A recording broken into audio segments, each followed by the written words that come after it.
करण्याचा अधिकारच देण्यात आलेला नाहीये। या समितीला नेमून दिलेल्या कार्यकक्षेत राजकारणी आणि अधिकाऱ्यांची चौकशी करण्याबाबतचा कुठलाही मुद्दा नसल्याचं खुद्द माधव चितळे यांनी स्पष्ट केलंय।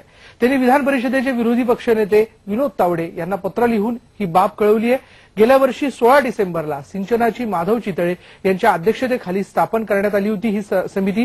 त्यानंतर इतर 3 सदस्यांची ही नेमणूक करण्यात आली होती, पण या समितीला केवळ प्रशासकीय अनियमितता तपासण्याचे निर्देश देण्यात आले असून 6 महिन्यांच्या आत अहवाल सादर करण्यास सांगण्यात आलाय।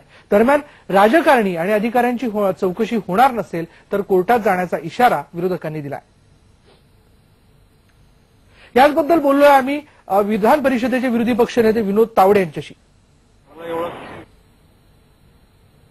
आम्ही नागपूर अधिवेशनामध्ये या सगळ्या भ्रष्टाचाराविषयामध्ये चौकशी करण्याची मागणी केली आणि ती मागणी मान्य करताना मुख्यमंत्र्यांनी आम्ही हे गृहीत धरलं की यामध्ये भ्रष्टाचारी अधिकारी आणि मंत्र्यांची चौकशी होईल। पण जे माधवराव चितळेंनी पत्र पाठवलं होतं की माझ्याकडे या सगळ्या भ्रष्टाचाराची कागदपत्र आहेत, पुरावे आहेत, ते घेऊन मी आपल्याला भेटू इच्छितो, तर त्यांचं जे मला पत्र आलंय त्या पत्रात त्यांनी असं म्हटलंय की मला जे निर्देश आहेत, जे टर्म्स ऑफ रेफरन्स आहेत, त्याच्यामध्ये फक्त अधिकाऱ्यांकडून आलेली माहिती म्हणजे जी प्रशासकीय अनियमितता आहे त्याचीच मी चौकशी करू शकतो, तुमच्याकडून काही घेऊ शकत नाही।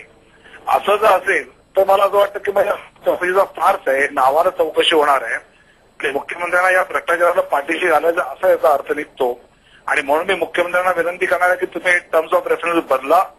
माधवराव चितळेंना ज्यांना कुठल्याही सामान्य नागरिकाला, मीडियाला, राजकीय नेत्याला आरोप आणि पुरावे द्यायचे असतील त्याची चौकशी चितळेंनी केली पाहिजे आणि हे जर मुख्यमंत्री करणार नसेल तर कोर्टात आम्हाला याबाबत मागणी करावी लागेल असं आणि ती मी कोर्टात जाईल।